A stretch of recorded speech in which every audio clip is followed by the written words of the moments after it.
যে আমরা অবিলম্বে প্রধান উপদেষ্টা যে নির্বাচনের ঘোষণা দিয়েছেন 2024 সালের ফেব্রুয়ারি মাসের প্রথমার্ধে এই নির্বাচন হতে হবে। এই নির্বাচনের কোনো বিকল্প নাই, কারণ এই নির্বাচন যত দেরি হচ্ছে বাংলাদেশ তো দুর্বল হয়ে যাচ্ছে। জনগণের সমর্থন ছাড়া কোনো সরকারি সফলতার সঙ্গে দেশ চালাতে পারে না। তাই আমরা খুব পরিষ্কার করে বলছি, আপনারা ভালো হয়ে যান, ভালো হয়ে যান। এই নির্বাচনে অংশগ্রহণের জন্য প্রস্তুতি অনেক আগে থেকে শুরু করতেন। কেন মানুষকে বোকা বানাচ্ছেন?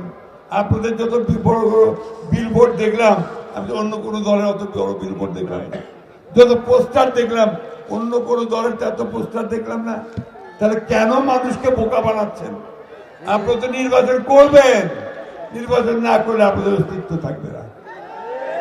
আর নির্বাচন করলে আপনারা যেহেতু পরাজিত করবেন, সেই জন্য আপনারা নির্বাচন পেছাতে চান, তাই পেছাতে চান, বন্ধ করতে চান।